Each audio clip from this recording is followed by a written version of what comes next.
오늘 부활절을 기념하는 예배입니다. 약 2000년 전에 마리아와 여인들이 돌아가신 예수님께 향유를 바르기 위해서 안식일 지난 다음 날 준비한 향품을 가지고 예수님이 계신 무덤으로 찾아갔습니다. 그러나 그 무덤은 비어 있은 채 예수님은 거기서 만나볼 수 없었던 거예요. 바로 그때 뒤에서 한 소리가 들려오기 시작합니다. 그는 여기 계시지 않고 그가 말씀하신 대로 살아나셨느니라 라는 음성이 들려왔어요. 예수님은 말씀하신 것 같이 부활하셔서 그 무덤에 계시지 않았습니다. 그 무덤은 예수님을 가둬둘 수 없었어요. 아니, 예수님은 그 무덤에 갇힐 수 없는 분이었다라고 하는 것입니다. 주님께서는 그 무덤에 나왔지만 여전히 여인들은 그 무덤에 주님이 계신 줄 알고 주님을 찾아왔던 것 아니겠습니까? 왜 그랬을까요? 이 여인이 아직 주님이 부활한 소식을 듣지 못했기 때문입니다. 주님이 부활한 것을 알지 못했다라고 하는 것이에요. 그러나 우리 중에는 여전히 주님의 부활을 믿고 있으면서도 주님께서 부활했다는 사실을 듣고 알고 있음에도 불구하고 여전히 무덤 속을 서성이는 사람들이 너무나 많은 것만 같습니다. 무덤은 죽은 자들을 놓아두는 곳이에요. 절망이 있는 곳이에요. 어떠한 희망도 발견할 수 없는 곳이 무덤 아니겠습니까?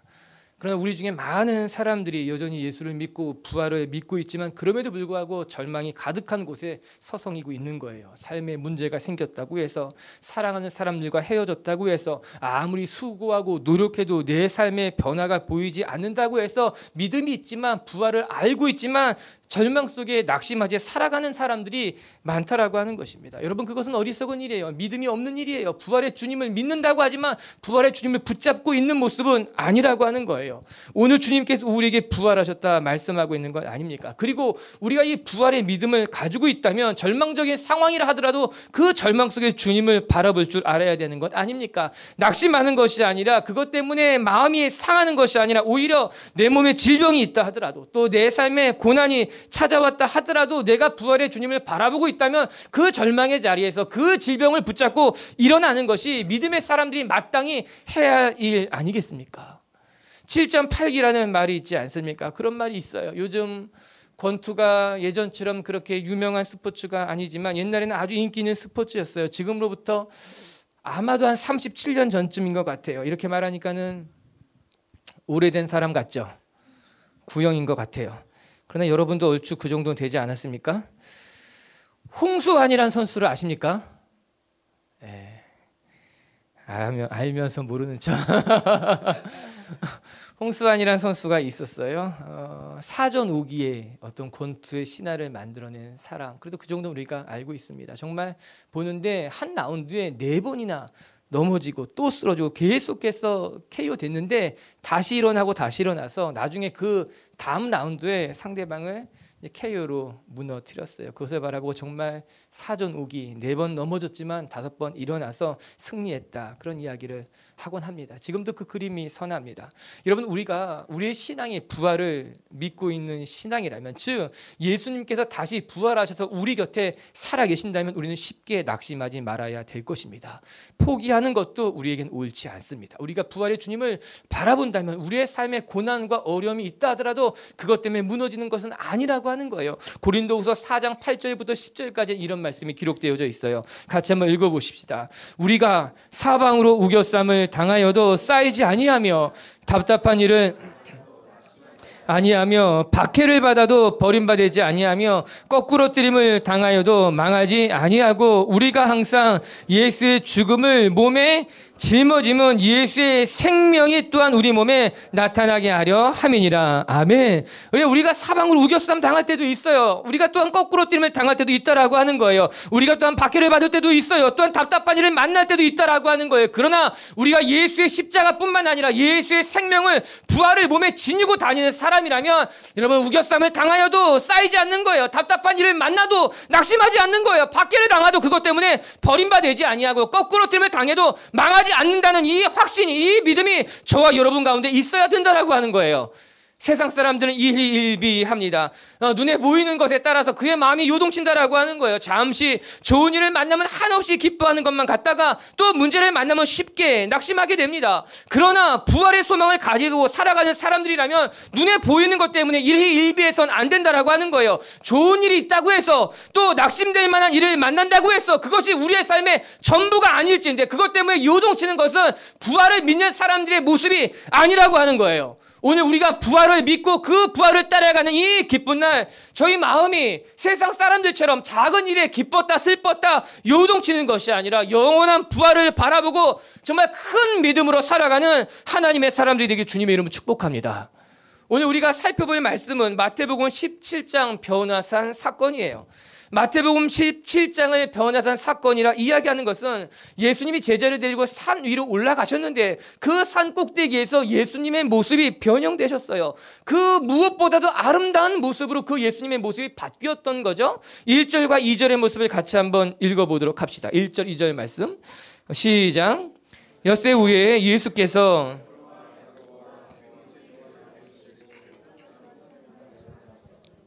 그들 앞에서 변형되사 그 얼굴이 해같이 빛나며 옷이 빛과 같이 희어졌더라. 예수님의 모습이 이렇게 변화됐다라고 하는 거예요. 얼굴이 해같이 빛났답니다. 그 옷은 아주 하얀 광채가 나기 시작했다라고 하는 거예요.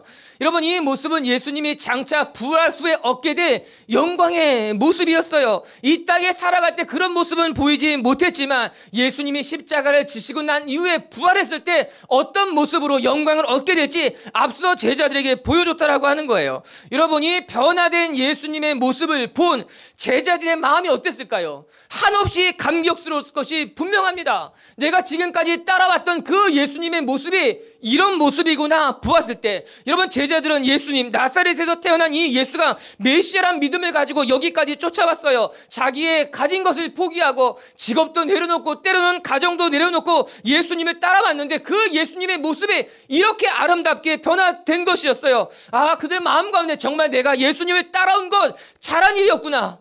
얼마나 감격스러웠을까요? 얼마나 충만했을까요? 얼마나 기쁘고 감사했을까요? 그들의 선택이 잘못된 것이 아니었고 그들이 따라온 이것이 정말 맞는 일이구나.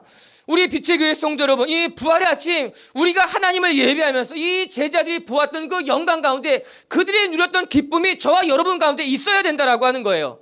제자들은 영광을 얻은 예수님의 모습을 보고 한없이 기뻐하지 않았습니까? 여러분, 그들은 내가 잘했다고 생각했을 거예요. 우리가 주님을 선택한 것이 정말 잘한 선택이다. 정말 너무너무 행복하다. 마찬가지 우리도 믿음을 가진 것이 잘한 일이구나. 우리가 말씀에 따라 여기 와서 예배하는 것이 정말 행복한 일이구나. 우리가 주님, 부활의 주님을 바라보는 것이 정말 나에게 큰 축복이구나 하는 깨달음이 있어야 된다라고 하는 것이에요. 여러분, 신앙을 가진 일은 잘한 일이에요. 부활의 주님을 붙들고 살아가는 것은 잘한 일이에요. 할렐루야. 옆에 사람에게 그렇게 인사해 주세요. 믿음을 가진 건 잘한 거예요. 잘한 일이에요. 우리가 함께 모여 이 부활을 누리는 것은 너무너무 행복하고 잘한 일이라고 하는 거예요. 오늘 우리가 묵상할 것이 바로 그 부활의 삶인 거예요. 주님을 따라가는 삶, 그래서 그 주님과 함께 부활을 누리고 경험하는 삶. 여러분, 우리들이 십자가를 짊어지고 갈지언정 그 십자가 아래서 또한 부활의 주님을 만나고 경험하고 동행하는 하나님의 사람들이 될 수 있게 되기를, 여러분의 신앙생활에 대해서 기쁘고 즐겁고 감사하고 충만할 수 있게 되기를 주님의 이름으로 축복합니다. 부활의 삶이란 어떤 것일까? 오늘 제목을 그래서 부활 그리고 삶, 우리들의 삶이라 그렇게 붙여보았어요. 여러분, 오늘 우리가 이 마태복음 17장을 통해서 묵상해야 될 것은요, 첫 번째, 우리 변화된 사건을 보면서 깨달아야 될 것은 변형된 주님의 모습을 보는 것이 우리에게 필요하다라고 하는 거예요. 무슨 말인가? 부활의 주님을 경험하는 것이 우리에게 필요한 거예요. 즉, 하나님이 살아계시다고 하는 건 예수 그리스도가 부활하셔서 우리 곁에 살아계시다고 하는 이 사실을 경험하는 것이 우리들의 신앙생활에 있어서 매우 중요한 일이며 반드시 있어야 될 일이라고 하는 것입니다. 여러분, 주님께서 제자들을 데리고 왜 산 위로 올라가셨을까요? 아무런 목적 없이 행한 일은 아니었을 것입니다. 우리 주님은 분명한 목적과 의도를 가지고 제자들을 불렀습니다. 그리고 그들을 데리고 산 위로 올라가셨고 그들에게 변화된 예수님의 모습을 보여준 것 아니었습니까? 예수님에게 목적이 있었어요. 의도가 있더라고 하는 거예요. 오늘 말씀의 전후를 살펴보게 되면 하나님도 이 일을 행함에 있어서 목적을 갖고 있었죠.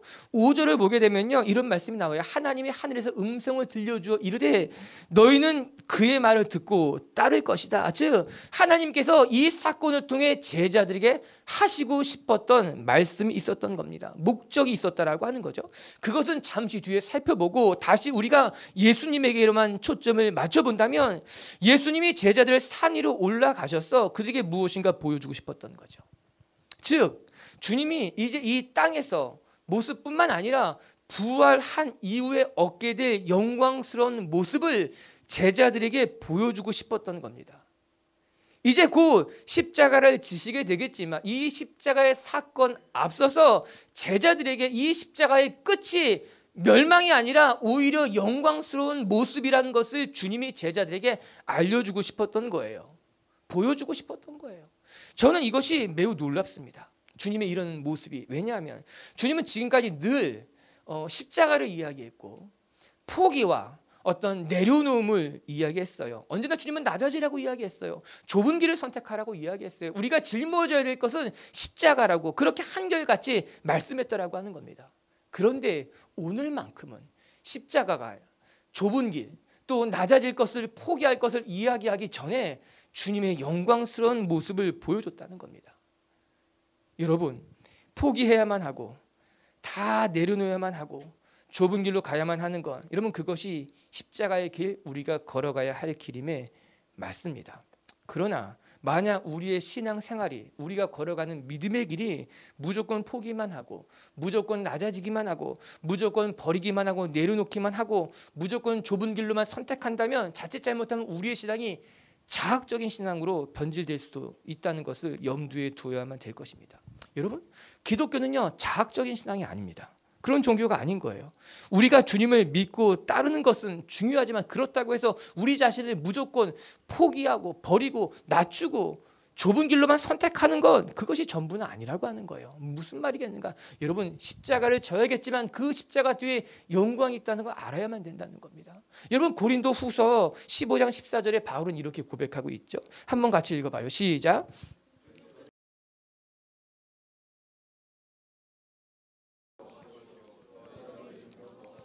19절은 이렇게 끝맺고 있어요. 19절도 봅니다. 시작. 만약 그리스도 안에서 우리가 바라는 것이 다만 이 세상의 삶뿐이면 우리가 모든 사람 가운데서 더욱 불쌍한 자니라. 주님, 바울은 이렇게 말하고 있는 겁니다. 우리가 만약에 다시 부활하지 못한다면 우리가 지고 있는 십자가와 우리가 포기하는 삶과 우리가 걸어간 이 좁은 길이 아무런 의미가 없는 헛것이라고 이야기하고 있는 거예요. 우리가 부활을 바라보지 않는다면, 우리에게 부활이 없다면 지금 내가 헌신하고 지금 내가 포기하고 지금 내가 십자가를 지는 이것이 반쪽뿐인 믿음이라고 말하는 겁니다. 여러분이 이 말씀을 알아야 돼요. 바울의 고백들은 귀담아 들어야 된다라고 하는 거예요. 여러분, 우리에게 부활이 없다면 우리의 십자가는 반쪽인 거예요. 우리에게 부활이 없다면, 아니 우리가 부활을 소망하지 않는다면 우리가 선택하는 좁은 길, 우리가 선택하는 십자가, 우리가 생각하는 그 낮아짐은 반쪽짜리밖에 될 수 없다라고 하는 겁니다. 그래서 바울은 권면해주고 있는 거예요. 소망을 말해주고 있는 거예요. 십자가를 져야겠지만 십자가가 다 아니라 그 마지막에 영광이 있다는 거예요. 내가 삶을 때로는 포기하고 때로는 더 낮아져야 되겠고 때로는 좁은 길을 선택해야겠지만 그것이 끝이 아니라 그 끝 마지막에는 하나님의 영광이, 부활의 영광스러운 모습이 우리를 기다리고 있다는 것을 기억하라라고 하는 것입니다. 오늘 말씀을 되돌아서 보게 된다면 예수님은 십자가 지시기 전에 제자들을 위로하기를 원했어요. 제자들에게 예수 그리스도의 진짜 모습을 보여주고 싶었다라고 하는 겁니다. 내가 이제 고난을 받게 될 거지만, 내가 이제 십자가를 지게 될 거지만 그것이 끝이 아니라 그 이후에는 이렇게 아름다운 모습으로 변화될 부활이 우리를 기다리고 있다는 것을 너희들이 알기를 원한다라고 하는 것입니다. 사랑하는 성도 여러분, 우리는 낮아져야 돼요. 우리는 십자가를 짊어져야만 돼요. 우리는 때로는 포기해야 되고 양보해야만 돼요. 그러나 그것이 끝이 아니라 우리가 낮아지면, 우리가 포기하면, 우리가 좁은 길을 선택하고 우리가 십자가를 선택하면 그 끝에 부활의 영광이 저와 여러분을 기다리고 있다는 것을 깨닫고 그 길을 걸어가고 선택할 수 있는 하나님의 사람들이 되길 주님의 이름으로 축복합니다. 오늘 주님은 그것을 알리기를 원했어요. 그래서 제자들을 데리고 산 위로 가시는 거예요. 그리고 변화된 모습을 보여주고 계시다라고 하는 거예요. 요즘 드라마를 한창 보고 있죠. 여러분 말입니다. 드라마가 끝나고 나서 한 20초 정도의 예고편을 안 해주면 너무너무 속상하죠. 보통의 드라마가 그냥 정말 중요한 시점에 주인공의 얼굴이 클로즈업 되면서 딱 끝나잖아요. 그리고 나서 OST가 흘러나오면서 예고편이 탁 해주게 돼 있는데, 예고편을 안 해준다면 정말 저희 집도 난리가 나요. 왜 예고편이 오늘은 없느냐? 중요한 거예요. 오늘 이 마태복음 17장은 일종의 예고편일 겁니다. 십자가를 지고 걸어가는 그들에게, 이제 닥쳐올 그 고난의 길을 맞이하는 제자들에게 그 고난의 끝자락에 어떠한 영광이 우리를 기다리고 있는지, 부활을 소망할 것이라 그렇게 주님이 제자들에게 알려주고 계신 것 아니겠습니까? 전 우리 미치교회 성도들에게 이런 믿음과 함께 영적인 체험이 있게 되기를 주의 이름으로 축복합니다. 우리는 살아계신 하나님을 체험해야 되는 거예요. 내 곁에서 우리의 기도를 들으시고 우리와 함께 하시는 그 살아계신 하나님을 날마다 체험할 때 우리의 신앙이 힘이 있게 되는 것 아니겠습니까? 우리가 지난주 한 주간 동안 고난주간 예배를 저녁마다 드리면서 우리는 믿음의 사람들을 한 사람 한 사람 찾아보게 되었습니다. 그런데 그 맨 마지막에 찾아본 사람은 마리아와 여인들의 십자가 아니었습니까? 예수님의 제자들 가운데는 여자가 한 명도 없었어요. 12명 모두 다 남자였습니다. 그러나 그렇다고 해서 주님을 따르는 자들 중에 정말 헌신된 여인들이 없었을까? 아니, 그렇지 않았습니다. 너무나 귀한, 정말 귀한 헌신으로 예수님을 섬겼던 사람들이 많습니다. 우리가 그걸 묵상했는데 그 중에 한 명이 막달라 마리아였어요. 막달라 마리아는 예수님의 그 마지막까지 그 곁을 지켰던 정말 귀한 헌신을 보여주는 사람이 막달라 마리아 아니었습니까? 그런데 그 여인이 어떻게 그렇게 귀한 헌신을 드릴 수 있었을까요? 그것이 바로 누가복음을 통해 우리가 묵상한 건 아니었습니까? 그 막달라 마리아가 그렇게 귀한 헌신을 내어드릴 수 있었던 것은 그녀의 과거가 7 귀신 들렸던 여인이었다라는 것입니다. 그녀는 한때 영적으로 큰 고통을 겪고 있지 않았습니까? 무려 7 귀신이나 들려서 그의 마음이, 그의 어떤 영혼이 너무나 큰 어려움을 당하고 있을 때 예수님이 그녀를 고치신 것이었어요. 치유해 주신 거였어요. 그녀를 회복시켰다는 것 아닙니까? 그 사건 이후에 이 여인은 늘 예수님 곁에 머물며 예수님과 함께 했다라고 하는 것입니다. 이 막달라 마리아에게 이 영적인 체험이, 이 신앙의 경험이 그녀를 더 깊은 헌신의 자리로 나아가는데 디딤돌, 어떤 힘이 되었던 것 아니겠습니까? 오늘 주님께서 제자들에게 보여주고 싶었던 거죠. 이 영적인 체험, 이 신앙의 체험이 이 부활의 영광을 경험하는 것이 앞으로 너가 가야 될 그 십자가의 길에 힘이 되기를, 어떤 능력이 되기를 주님이 원했기 때문에 그들 가운데 보여주었다라고 하는 거예요. 여러분, 축복합니다. 부활이 저와 여러분에게 어떤 관념이나 책 속에 나오는 이야기가 아니라 우리의 삶의 실제가 되고 능력이 되기를, 이런 신앙의 경험과 체험들이 날마다 여러분 곁에 일어날 수 있게 되길 주의 이름으로 축복합니다. 두 번째, 오늘 말씀을 통해 또 묵상할 수 있는 것은 무엇인가 하면, 이 부활의 소망을 가지고 살아가는 사람들에게 반드시 필요한 것은 주의 말씀에 순종할 준비라고 하는 것입니다. 오늘 예수님께서 제자들을 데리고 산 위로 올라가신 목적은 부활의 모습을 보여주시기 위함이었어요. 그리고 또 한 가지, 그 상황 속에서 하나님의 음성이 들려왔는데 그 하나님의 음성 속에 하나님의 뜻이 담겨져 있었다라고 하는 겁니다. 우리 5절 말씀을 우리 한번 같이 읽어볼게요. 5절입니다. 시작.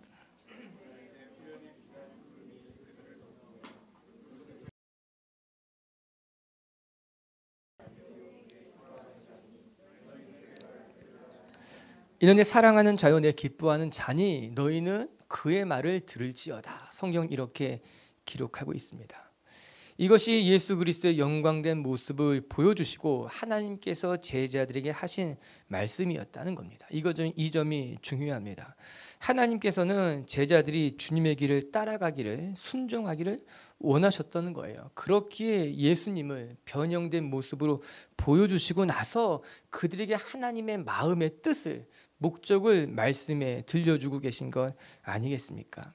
이것이 변화산에서 예수님의 부활의 모습을 보여주신 하나님의 뜻이에요. 여러분, 모든 사건에는요 뜻이 있고 목적이 있는 건 아니겠습니까? 하나님께서 왜 제자들을 앞에서 예수님의 모습을 변화시켜 주셨는가?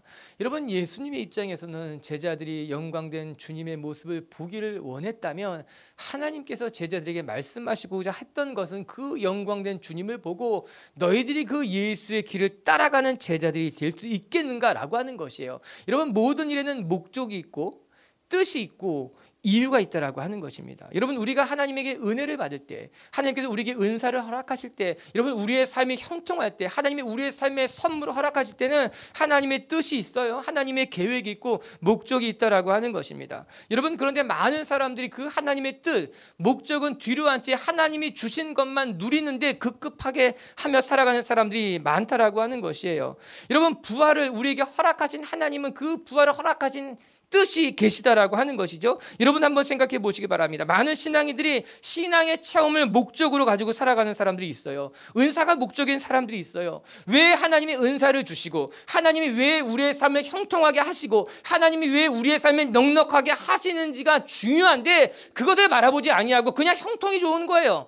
내 삶이 넉넉해지는 것이 좋은 거예요. 내가 은사를 받는 것이 좋은 거예요. 왜? 은사를 받게 되면요, 예언을 하고 방언을 하게 되면은 살아계신 하나님을 느낄 수 있으니까 그냥 그것이 좋은 거예요. 내 삶이 형통하면 내가 편안하니까 그냥 그것이 좋은 거예요. 하나님이 나에게 넉넉한 것을 허락해 주시면 그냥 그것이 좋다라고 하는 것이죠. 아니에요. 그것은 하나님의 뜻을 외면하는 거예요. 하나님이 우리에게 은사를 주시면요, 은사가 중요한 것이 아니라 은사를 통해 내가 무엇을 하기를 원하신가라고 하는 겁니다. 하나님이 오늘 내 삶을 형통하게 하셨다면 내 삶을 형통하게 하셔서 하나님이 원하시는 것이 무엇이냐라고 하는 거예요. 내 삶이 넉넉해진다면, 내 삶에 주님의 뜻이 나타나면 그것을 통해 내가 해야 할 하나님의 뜻이 무엇인가를 아는 것이 중요하다라고 하는 것입니다.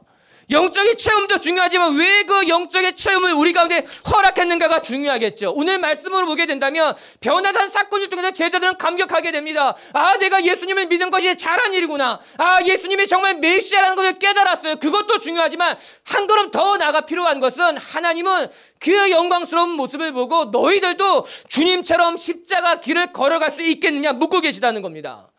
마태복음 17장 12절의 말씀에 이런 말씀이 나와요. 우리 자막을 통해 볼게요. 시작.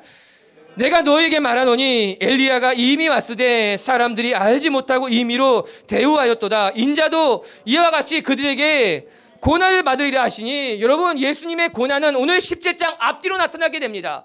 16장에 예수님이 고난받을 것을 앞서 이야기하였고, 오늘 17장에 오늘 우리가 이건 본문 다음에도 예수님께서 고난받을 것을 말씀하고 계시는 건 아니겠습니까?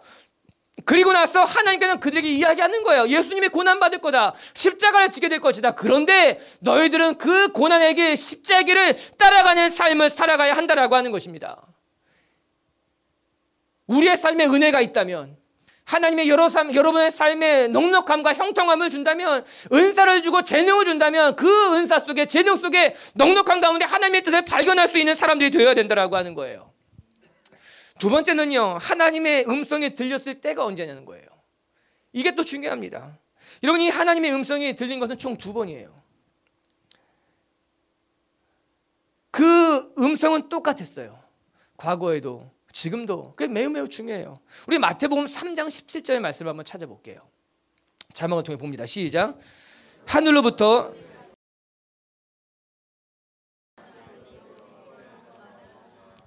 이 말씀은 예수님이 공생애를 시작하시면서 세례 요한에게 겸손히 세례를 받으시자 하늘로부터 소리가 있어 가로되 이는 내 사랑하는 자요 내 기뻐하는 자라라는 음성이 들려왔다라고 하는 것입니다. 오늘 우리가 읽은 본문과 아주 똑같은 말씀입니다. 이는 내 사랑하는 자다. 이는 내가 기뻐하는 자다. 그런데 이 음성의 메시지가 언제 들렸냐라고 하는 것입니다. 첫 번째는 예수님께서 공생애를 결단하시고 세례 요한에게 나아가 겸손히 세례 받기를 자처했을 때 하나님께서 하늘의 문을 여시고 이 음성을 들려주셨다는 거예요. 그리고 두 번째는 예수님이 십자가 질 것을 결단하시고 십자가를 지시기에 앞서서 또 한 번 하늘의 문이 열리고 하나님의 음성이 동일하게 이는 내 사랑하는 자여 내 기뻐하는 자라 말씀해 주고 계셨다는 겁니다. 공통점은 무엇입니까? 단 한 가지입니다. 예수님께서 아주 더 낮은 모습으로 하나님의 뜻을 받들기로 결심했을 때 하나님은 그 결단에 예수님을 기뻐하시고 사랑하신다, 그렇게 말씀으로 위로하고 격려하고 계시다라고 하는 것입니다. 많은 사람들이 기도합니다. 또 이야기합니다. 하나님 정말 나를 사랑하십니까? 하나님이 정말 나를 사랑하시는 건 내가 듣고 싶고 경험하고 싶다라고 하는 것이에요. 오늘 이 말씀을 유심히 보시기 바랍니다. 오늘 하나님의 음성이 언제 들려왔는가? 우리가 하나님의 말씀에 따라 더 낮아지기를 결단한다면, 우리가 십자가를 질 것을 다짐하고 내가 가진 것을 포기한다면 하나님은 그때 우리에게 말씀하실 것입니다. 그래, 너의 그 결단을 나는 기뻐한단다. 너의 그 낮아짐과 너의 그 십자가를 나는 기뻐한단다. 우리 사랑하는 성도 여러분, 우리가 오늘 부활의 주님을 예배하면서 우리 마음속에 예수님이 걸어가신 그 길, 저도 더 낮아지고 더 겸손해지고 내게 맡겨진 십자가의 길을 걸어가겠습니다 라는 이 순종의 결단이 저 여러분에게 있게 되기를 바랍니다. 그렇다면 주님은, 하나님은 오늘 우리에게도 동일하게 임하셔서 그래, 내가 너의 결정을 축복하고 너의 낮아짐을, 너의 선택을 축복한다 이야기해 주실 줄로 믿습니다. 할렐루야. 세 번째, 끝으로 우리가 묵상하게 될 것은 오늘 사건의 결말입니다. 오늘 사건의 결말은 주님이 제자들을 데리고 산 아래로 내려갔다라고 하는 것이에요. 8절을 같이 한번 읽어보도록 하십시다. 시작.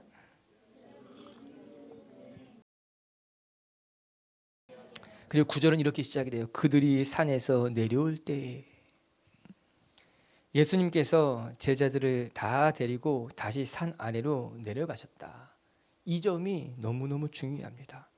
우리가 부활의 주님을 보고 기쁘고 감격스럽고 너무나 행복하고 좋지만, 여러분 그렇다고 해서 변화산 위에 계속 머무를 수는 없는 일이라 하는 것입니다. 여러분 그것은 있을 수도 없고 하나님이 기뻐하시는 일도 아니라는 것을 우리는 이미 잘 알고 있습니다. 여러분 신앙은 우리를 행복하게 해줍니다. 주님과 함께 있으면 좋습니다. 여러분 교회는 언제나 따뜻합니다. 좋은 사람들이 많습니다. 먹을 것도 많아요. 그러나 그렇다고 해서 교회에만 머물러 있으면 안 됩니다. 그것은 우리가 가야 할 곳이 어디인지를 망각하는 일이에요. 우리는 산 위가 아무리 좋다 하더라도 우리는 산 아래로 내려가야 한다라고 하는 것입니다. 우리는 교회 안에 머무는 것이 아니라 세상 속으로 나아가야 되는 거예요. 앞서 이야기한 것 같이 우리는 그렇게 이야기합니다. 주님 부활하셨습니다. 주님 살아나셨습니다. 어디에서? 교회에서. 교회 성도들끼리, 믿는 사람들끼리 얘기합니다. 여러분 그렇지 않아요. 여러분 주님이 부활하셨다라는 이 이야기는 믿는 사람들끼리 할 이야기가 아니라 믿는 사람이 믿지 않는 사람에게 할 이야기예요.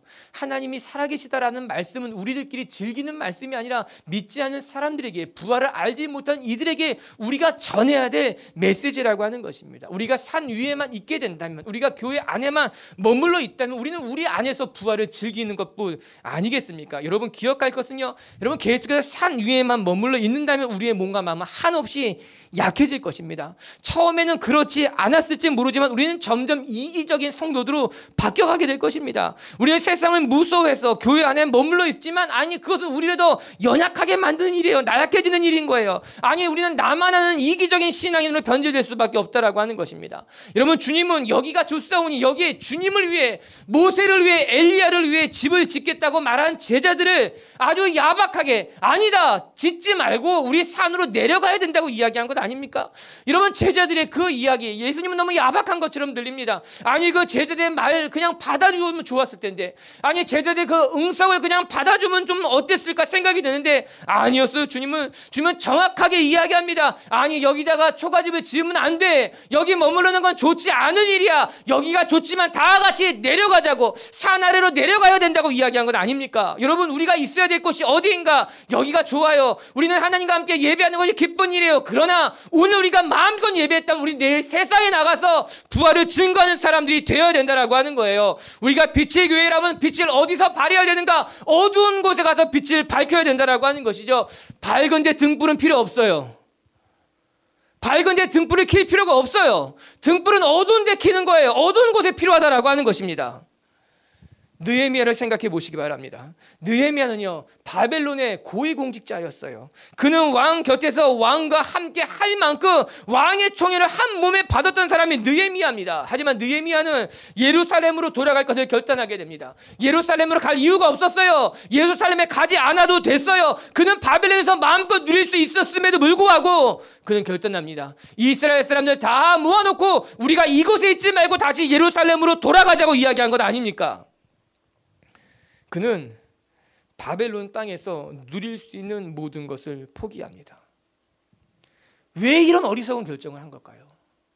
그곳에 있으면 왕과 함께 좋은 것을 마음껏 누릴 수 있음에도 불구하고 왜 예루살렘으로 돌아가는 그 어리석은 결정을 한 것일까요? 이유는 단 한 가지입니다. 느헤미야는 알고 있었어요. 내가 있어야 할 자리가 이곳이 아니라 예루살렘이라고 하는 것을요. 내가 가야 할 곳이 이 땅이 아니라 예루살렘이라는 것을 느헤미야는 알았기 때문에 지금 머문 이곳이 아무리 좋고 편하다 하더라도 내가 가야 할 곳으로 가야만 한다고 그는 생각하고 결단했던 것 아니겠습니까? 사랑하는 성도 여러분, 우리는 우리의 사명을 회피해서는 안 됩니다. 내가 있는 이곳이 아무리 좋고 편안하다 하더라도 내가 가야 할 곳이 있고 내가 머물러야 할 땅이 있다면 우리는 그것을 바라보고 산 아래로 내려가는 하나님의 사람들이 되어야 되는 것 아니겠습니까? 느헤미야의 말씀을 보면 참 귀한 말씀이 나와요. 5장 14절에 이런 말씀이 기록되어 있어요. 우리 한번 같이 읽어봐요. 시작.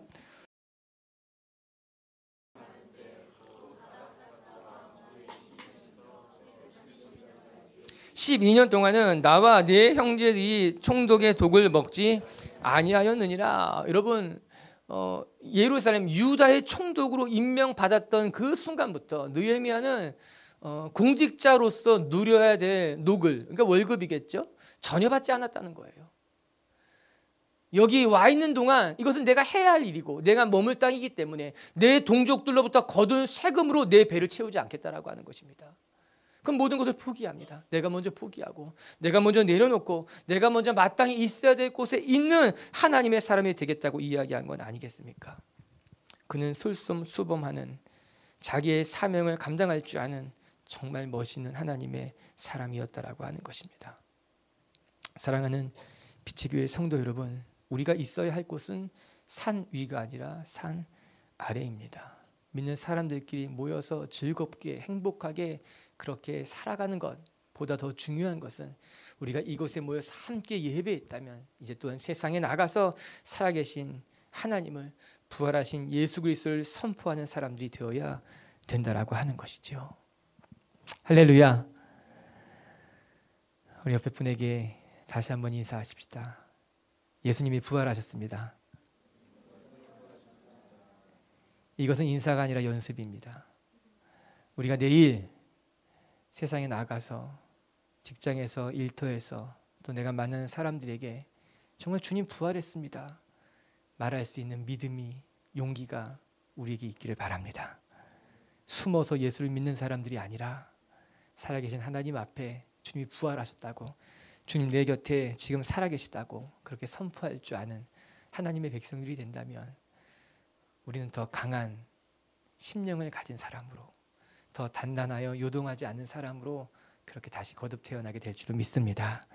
말씀을 마칠게요. 여러분, 부활의 소망으로 살아가는 사람들이 되어야만 할 것입니다. 여러분, 마리아와 여인들 같이 빈 무덤을 찾아가는 어리석은 자가 되면 안 됩니다. 우리가 이미 부활의 소식을 들었다면, 주님이 부활한 것을 알고 있다면 여러분, 절망의 자리에 서성거릴 필요는 없습니다. 무덤의 앞에서 낙심한 채 그렇게 그곳에 서성일 필요는 없습니다. 때로는 우겨쌈을 당하고 때로는 거꾸로 트림을 당하고 때로는 박해를 받는다 하더라도 우리는 그 자리에서 다시 일어나 부활의 주님과 함께 전진하며 열심히 달려나겠다 결정하면, 결단할 때 우리의 삶의 부활의 능력이 어떤 관념이 아니라 어떤 실제적인 힘으로, 능력으로 나타나게 될 줄을 믿습니다. 기억합시다. 첫 번째, 우리는 부활의 주님을 경험해야 될 것입니다. 이것은 하나님께서 살아계시다는 것을 날마다 경험하며 살아가는 삶입니다. 지금 여러분 곁에서 여러분과 동행하시는 하나님을 경험할 수 있는 신앙인들이 되기를 바랍니다. 그리고 두 번째, 우리는 부활의 주님을 믿고 따른다면 예수님이 걸어가셨던 길을 따라가기로 결단하는 사람들이 되어야 될 것입니다. 우리가 십자가의 길을 결정한다면 하나님은 우리에게 사랑하는 자야, 기뻐하는 자야, 나는 너의 그 헌신을, 너의 선택을 축복한다, 그렇게 말씀하실 거예요. 형통이 중요하지 않습니다. 형통을 허락하신 하나님의 뜻이 중요합니다. 우리의 삶 가운데 주님 따라가는 그 순종의 길이 있었으면 좋겠어요. 그리고 세 번째, 산 위에 있지 말고 산 아래로 내려가십시다. 등불이 필요한 세상 속으로 나아가 여러분에게 맡긴 그 사명 잘 감당하는 분들 됐으면 좋겠어요. 할렐루야.